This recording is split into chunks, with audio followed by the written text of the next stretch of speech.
And we are live, Mr. Chair. Go ahead, please. Okay, thank you. I'd like to call the meeting to order. Welcome, everyone. Second item of business is declarations of conflict of interest. None. Approval of agenda. Good. Yeah. Have a mover? Moved. Second? Yeah. Okay. Business arising? No, I'm sorry. Approval of the minutes. Move. Yeah. Move. Second. Right. Business arising from the minutes? None. Reports and discussions. Okay. Tree Canopy, Jessica. Item A. Okay. Thank you, Councillor. So just to give you some background, in 2015, the city hired a consulting company to do a tree canopy cover assessment. And at that time, in 2015, the coverage came in at 22.2%. And so fast forward in 2021, we used our in-house services. So our GIS technician, Tyler, did a fabulous job at redoing this work for us without involving consultants. So hats off to Tyler. And so that work was done using the 2020 aerial imagery. So a 5-year time span in between the assessments. And so the new percentage of tree canopy cover in Charlottetown came in at 20.9%. So a slight decrease, approximately 1.3%. So while that doesn't seem like a lot, it's definitely a trend in the wrong direction. If the city of Charlottetown continues to lose tree cover every 5 years at that amount, that won't be a good story to tell. So just to remind everyone of the importance of our tree cover. So of course, Charlottetown is beautiful because of its trees. We wouldn't want to live in a city without them, but they also provide flood protection. They regulate our air temperatures. They absorb pollution, carbon dioxide. They give us oxygen. They provide habitat. We already were talking about birds today, so they're really important for habitat and biodiversity. So I think it's important we think of trees as an essential service and not a nice to have. So we take this tree cover quite seriously. So I think it's worth noting that only 5% of Charlottetown is within our mandate to manage and land that we own. So 95% of Charlottetown is privately owned and managed. So a lot of the trees in Charlottetown at the present time are kind of out of our control, I guess is the point I'm making. So we're doing a lot of street tree planting, park tree planting. We have our new bylaw to protect the city's public trees. So I think what this tells me is we need to look at how we're protecting and increasing trees on private property. So that's some homework for our department to think how we're going to do that. Ramona and I have already started conversations with planning about private tree protection. In the supplementary report that was provided, it kind of gives a ward by ward breakdown.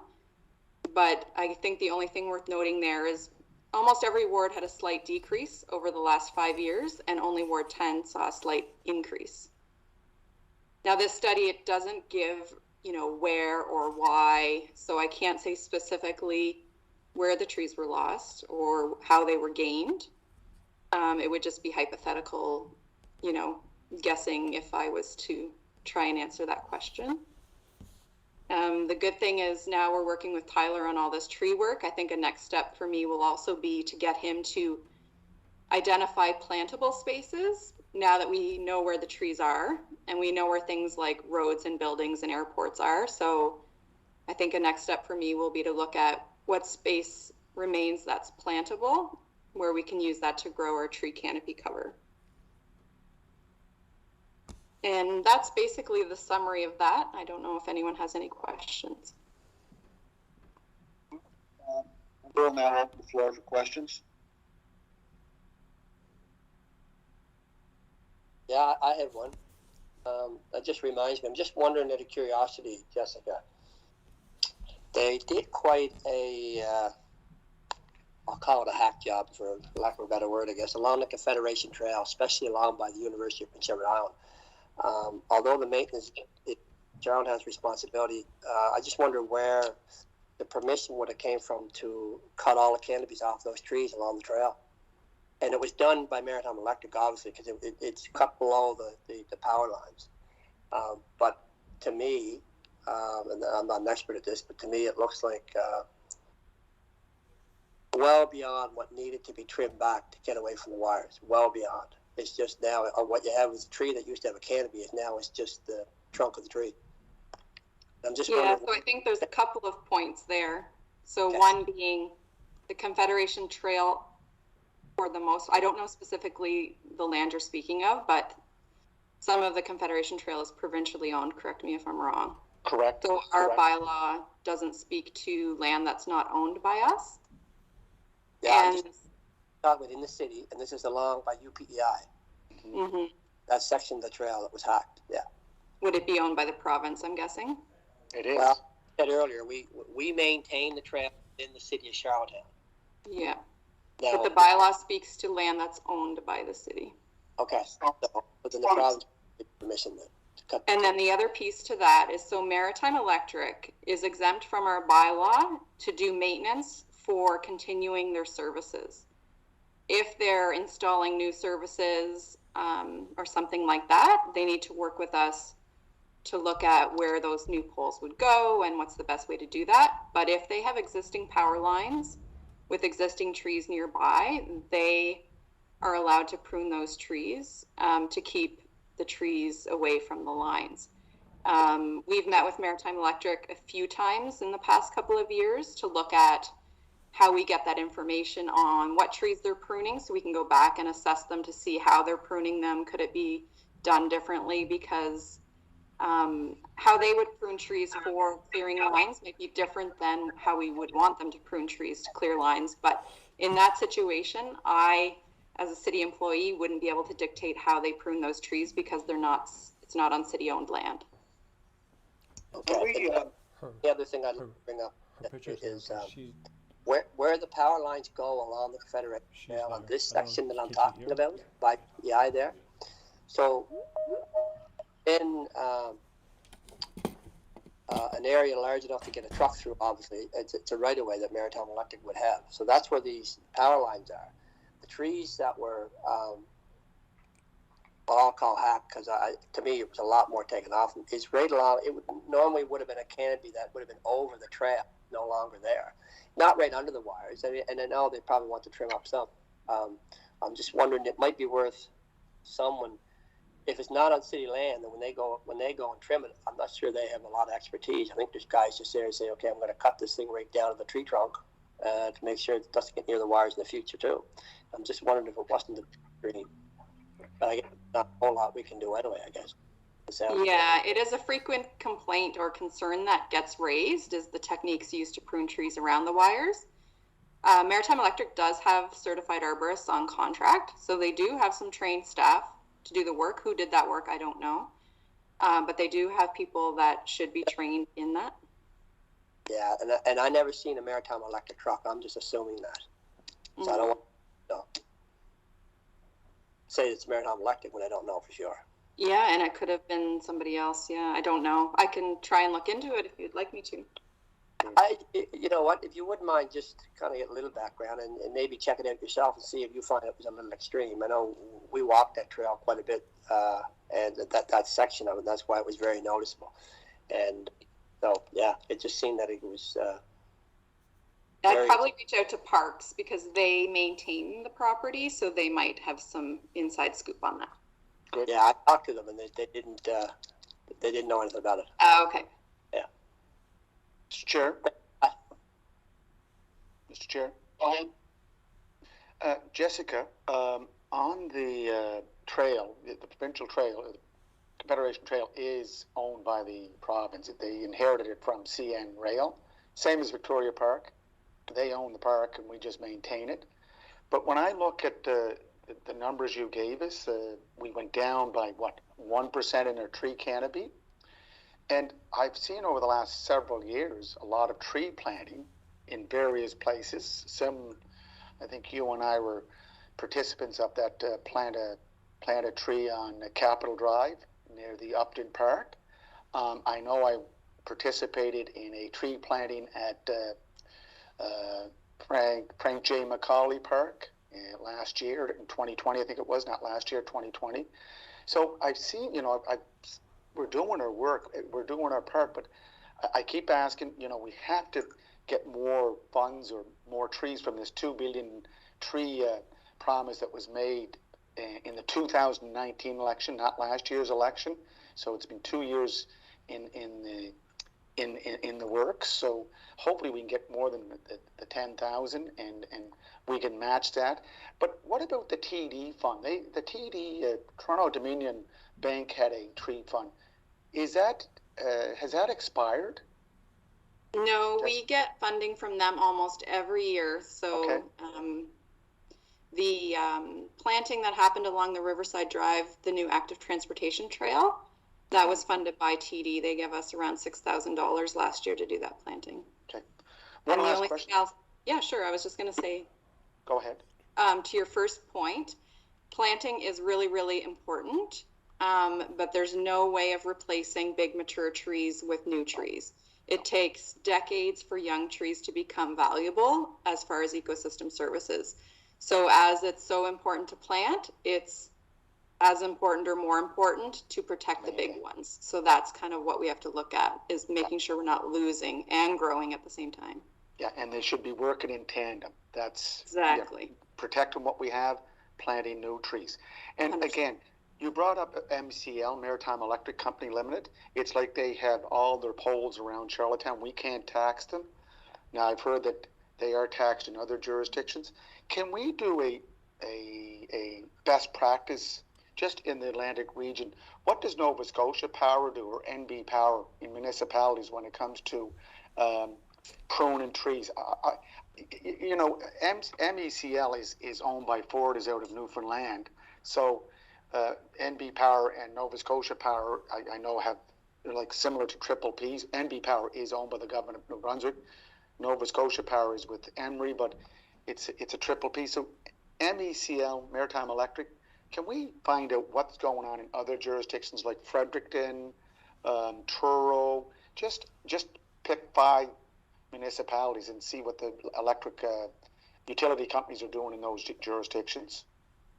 Yeah, that's a great idea. Yeah, we could definitely do that. Thank you, Mr. Chair. Thank you.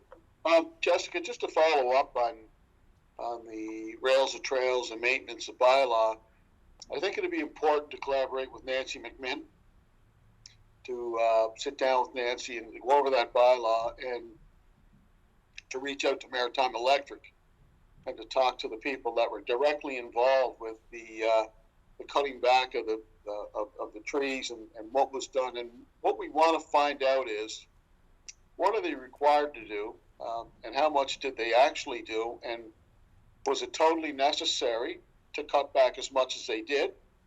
And if they didn't, then what? Or if they did, then why did they go as far as they did? I think we need to get a report. I'd like to request a report. Yourself and Nancy collaborating with Maritime Electric, to see what was the scope of the work, what they were mandated to do, and how much they actually did. And then bring it back to this committee so we can have a real informed discussion as to what actually has taken place. And, what are their future plans? Are they going to do more work on the rails and trails? Are they looking to do, are they by doing this work, are they going to help in any which way, shape, or form when it comes to revitalization? Now, I do know that Maritime Electric has a tree planting program, and we might be able to tap into that as well, to partner with Maritime Electric. So we want to look at everything that they do, everything that they're responsible for, how it lines up with our bylaw, what department actually deals with it in terms of the administration and collaboration with Maritime Electric, and furthermore, how we can take advantage of their tree planting program. And I'm sure, in fact, I do know that they have done some here in the city of Charlottetown, and what we can do to plan out further tree planting here in the city and get our citizens involved. Let's engage the communities and neighborhoods and get them involved. Some of them are already involved, and I give full marks to them. But I think the sky's the limit here. So we want to explore that potential with Maritime Electric, yet at the same time, we want to find out what they're actually doing and see how much they've actually done, and did they go too far, not far enough. We're speculating right now, Jessica, and I think we have to go beyond that and get more information so we can have a real good discussion, whether it be at our next meeting or a future meeting in a couple of months from now. Thank you. Any further questions regarding the Canopy and Jessica's presentation to the committee? I have one. Go ahead. Jessica, I'm just wondering, the 1%, I think that's what you said, was a 1% loss in canopy of trees. 1.3, yeah. Yeah, over what period? Is 5 that years. 5 years. 5 So years. would a lot of that be because of the storms we had and the amount of large trees that we lost and the elm trees that had to come down? I'm assuming that's the bulk of it. Yeah, so I mentioned earlier, so the study doesn't look at where specifically or how specifically. So I can't say, is it 90% development and tree loss through development and 5% from storms? And, I don't have that level of detail. Right. I think we could all come up with a list of reasons why we lose trees. Some are old and aged and diseased. Some come down through development. There's different reasons. I can't say specifically why those trees were lost. Right. Okay. But that's probably. I think it would be a neat research project to look into what's the most likely reason in those specific wards. We could compare aerial photographs and look at where we had tree cover before and where it's not there anymore and what's there now and answer some of those questions. But this initial assessment didn't get into that level of detail. Because Dutch elm, if memory serves me right, Jessica, and you probably have this may have been before your time too. Mm-hmm. Yeah, there was there not approximately 100 Dutch elms that came down? More than that, I think there was Plus. 400 to 500 Yeah. lost. What year then, was that, Ramona? You probably would remember, but was that in between the study time? I think it was like 2016, 2017. Yeah, and then 2015 knocked a lot of trees. Basically the hurricane winds that we had tore down a lot of trees out in all of our squares and in a lot of areas. So Yeah, so that would be one reason. If it happened in between 2015 and 2020, that would be one of the reasons why we have a loss. okay. And the other thing I'll mention to that too is our tree protection bylaw of the city's public trees didn't come out till 2019. So between 2015 and 2019, we had no public tree protection bylaw, right? So hopefully that will help us as a tool in the future as well. So you raised a good point about development. If you look at, for example, the development in East Royalty and the clearing of brush and possibly trees, maybe you can also have a chat with the planning department to see when subdivisions are being cleared, how much trees are actually being lost. And if there's a possibility when developers are looking to construct, whether it's duplexes or single-family dwellings or these, major apartment buildings, what can be done to preserve and protect some of these trees and enhance the development as opposed to just coming in with the bulldozer and just clearing it out completely. I think that would be a good exercise in and of itself. And again, we become much more informed as to what's happening from a planning perspective. We should always try to encourage developers to maintain as much of the original tree stock as possible. So I think that would be something to pursue and pursue it enthusiastically. well, I Mr. Chair, if I could say one thing, I think Jessica if I get her message, is that we have to plant more trees. We have to be more aggressive about it. And whether they're 5-year-old trees, 2-year-old trees, I think we have to get into these funds, TD fund, the federal government $2 billion tree fund. Let's start planting more and maybe dedicate more monies or funds to planting more trees. Yes, I agree with that, Mr. Mayor, but I also think at the same time, we should try to maintain, what we have. And if some of these trees do not have to come down, then we should be working, whether it's planning, working with developers and reaching out to them to see, what can be done. I think we need to explore all avenues, not just one. Let's explore all avenues and be as methodical as we possibly can. I want to thank you, Jessica, for the work that you're doing. I know you're a great protector of our trees, and you're very stringent. I know I've tried personally to look at tree testing, and you go right by the book, and I do respect you for that. Please keep up the great work, and let's explore our horizons when it comes to research and the maintenance and protecting these valuable trees. So, Thanks, Jessica. I just have a question for you, Mr. Chair. Yep. So with the development going on in East Royalty, Yep. what trees are you referring to that developers would have just tore and mowed down? I'm not referring to any specific development. Again, we're looking at. Pardon me?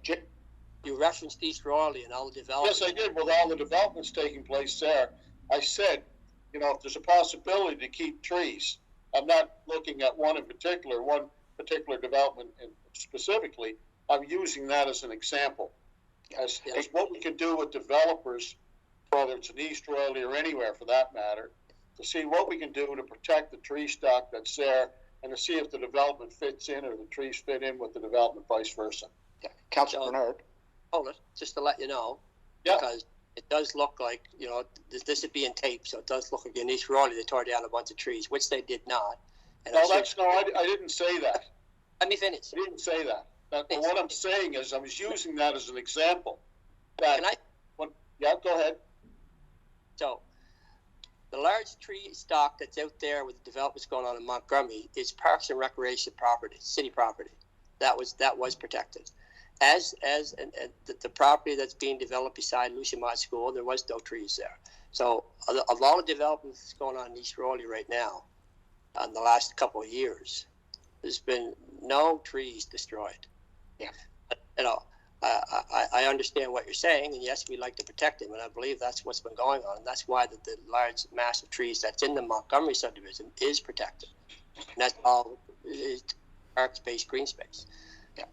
So I just don't want to leave any impression out there that development in East Road is mowing down trees when in fact they're not. So no, that's not the impression. That's not the impression I was leaving, Councillor Bernard.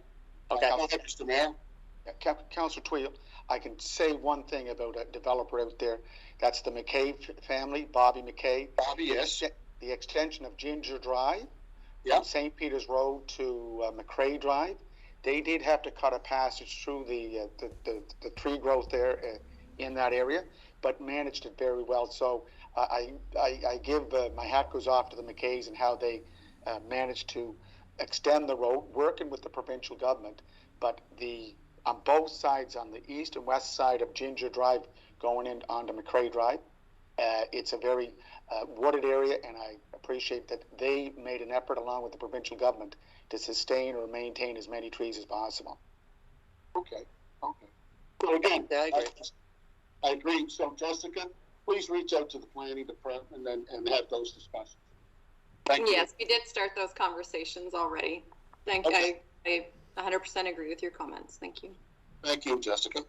Okay, next item on the agenda is the monthly reports from the PACE program. Ramona, please.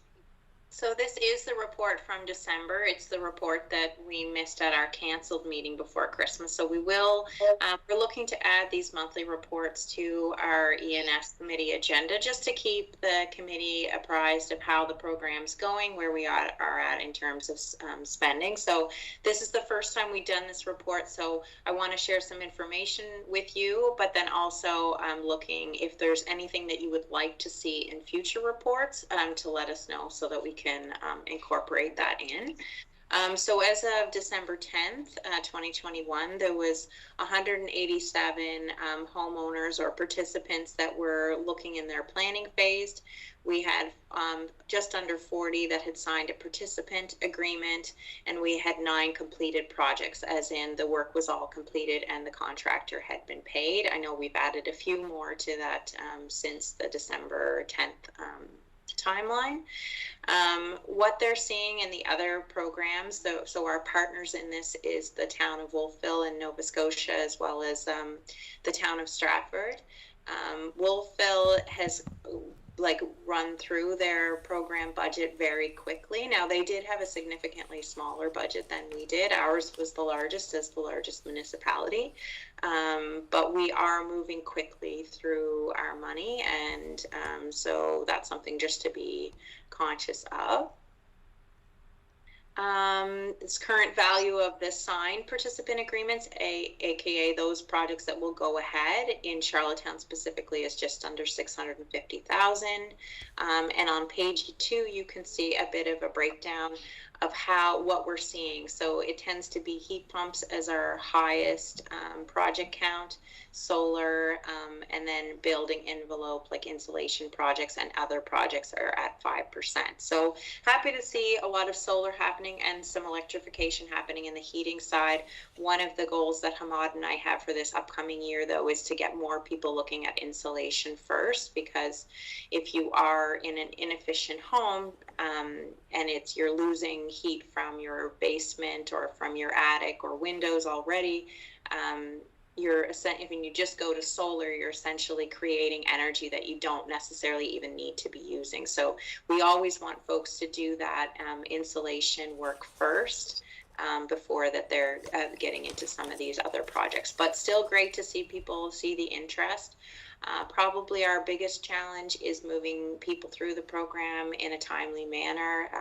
There's definitely a backlog with energy audits. There's a backlog with contractors are extremely busy as well right now. So it's not as quick as we would like for folks, but PACE has been doing a good job keeping in contact with the participants as they move through the project in order to keep them assured that they will get their project completed.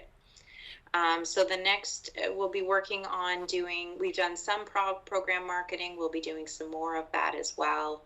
And we'll also be working with Efficiency PEI on their installing heat pumps program. But happy to answer any questions. Hamad or I can answer any questions you might have on the program and where we're at so far. And yeah, if there's anything you'd like to be included in future reports, please let us know. Well, I'll start off. Thank you for your report. In terms of the program thus far, has the participation amongst our citizens here in the city, has it met the potential or the expectation that you figured it would come in at, the involvement of our citizens? Has it met that target or a target that you were looking at? PACE had identified some targets, and my understanding is that we're below what they would have expected for Charlottetown. We are seeing a little bit more uptake at the beginning of the program in Stratford. Now, I'll tell you, it's not a lot different than what I expected. And part of the reason, we could certainly do some more program marketing, but at this point, I really want to get people moving through in a timely manner before we push too hard. We do have some time to use these funds, so it's not a race against time situation. My preference would be to get the program running as smoothly as possible, to get through some of that backlog. When the Greener Homes announcement came out, there was a lot of folks getting audited. So like there's a kind of a pent up demand for this type of program. So I think if we can kind of get some of those folks that have been waiting through some of the steps of the program, and then start to push in other marketing, it'd be okay for us to be looking at, spring and fall participants going up. Thank you. Can I just ask a question, Chair? Sure, go ahead. Go right ahead. So with the PACE program, I understood it was going to be everything you had to switch in order to participate. It had to be for like moving towards more of a green initiative. But I know, doing a little bit of digging around some of the options, they will even finance like an oil furnace for people. Is that correct? If there is improved efficiency, that's what they're looking for. So first, like obviously we want to get people moving away from oil, but in some cases that's not always an option to move straight to an electric. So there's currently some options where you can sort of if you're taking a significant step enough towards efficiency, it will fit the program. But we have been having some conversations with Efficiency PEI. There's a few items that they are going to have to remove from their program because of the Greener Homes criteria. And so we will follow suit. But Hamad, if you want to add anything to that, I want to make sure that I'm covering those bases. Yeah. Thank you, Ramona. So yes, so for example, propane boilers are something which are anticipated to be removed from the provincial rebate. Once the province does that, we might remove it from our switch program just to stay in line with what the province is doing. But yeah, essentially we do follow Efficiency PEI. Whatever they provide rebates for, we provide rebates for, but they, like we mentioned, they are doing a review now of what they're providing rebates for, and there will be some things that will no longer be eligible in their new programs. Oh, just to follow up on Julie's question, Ahmad, so with this PACE program, province to province can switch in or switch out of what the criteria is. So if Nova Scotia continues to offer a subsidy through the Switch or PACE program for propane water heaters, that's allowed? It's not a universal fits all? So we have nothing to do with Nova Scotia, whatever. No. So we follow Efficiency PEI. Okay. So what our province's goal is net zero by 2040. And if they're making their requirements for upgrades a little stronger, or we are going to do the same and follow course. Okay, I thought the program PACE was a national program and there was a national criteria, but you're saying it's province to province. So it is yeah. It is. This PACE is international, and the way it's upon the organization how they want to do it. So our administrator is based out of Nova Scotia, but majority of the municipalities on board for this program are in PEI. So Stratford and us, and Wolfville is the only one in Nova Scotia. So Stratford and Charlottetown have a similar program, and the one in Nova Scotia is a little different. So I'll give you an example of a difference what Stratford and Charlottetown have different. For example, we have lead pipe replacement in our program, which Stratford does not have. Other than that, like Stratford is focusing a little more on EV charger installations. We have that as an option, but our focus is more on the lead pipe as external. Okay. And Mr. Chair, just one other question. Just looking at your report, Amon, it says no low-income new developments. The province of Prince Edward Island recently announced a program to supply and install heat pumps for free to qualified income homeowners. And this program will be ready to start in early 2022. So that's a free. They don't have to be part of this Switch or PACE program. It's a It's a program that Efficiency PEI will be offering to low-income homeowners, correct? Yes, sir. Yes, sir. What's Mr. Mayor? What is the what type of wage earnings are you looking at? That's determined by the province. It's the same as housing, affordable housing. Like if you go into affordable housing units, I think it's 29,500 and below. And I may be off by a couple of thousand, but there is a high mark of where the income is for anyone that wishes to apply for this program or affordable housing under the provincial affordable housing program. Yeah, so just to add to that, so for the free heat pump program specifically, they're looking at a total household income of 35,000 or less. Yeah. Thank you. That's the province, Ramona? That's the province, yeah. And so we've just identified it here in the report as like an up and coming thing that's happening. And we have regular contact with Efficiency PEI. We meet with them quarterly with Stratford and to do planning together. And we were meeting with Mike yesterday. So just good to keep you apprised of any programs that are up and coming. No, very, very, very good. No, thank you for the report. Thank you, Amon. As always, great work. Great work.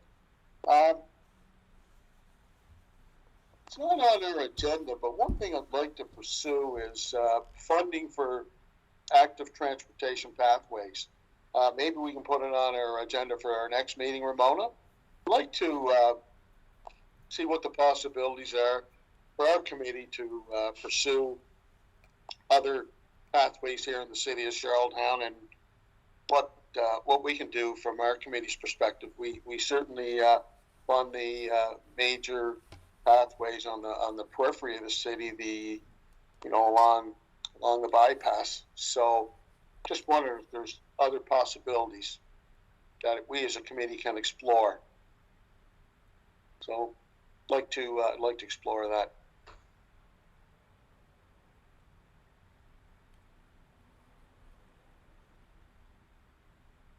Is Greg Rivard with us?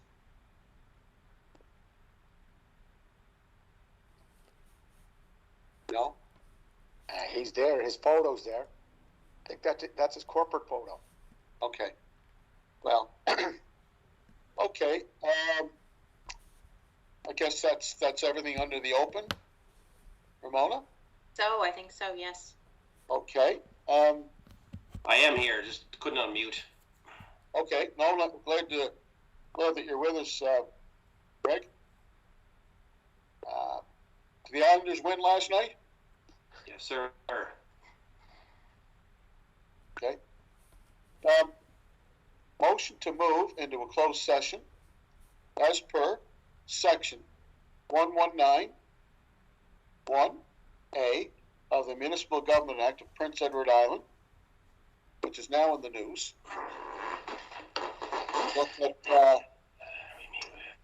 We'll look at an item that we must go and discuss at a closed door session. All in favor? I move it. Second? Everyone else in favor? Motion carried. Thank you. Stand by, Mr. Chair, please. Thank you, Mr. Kelly.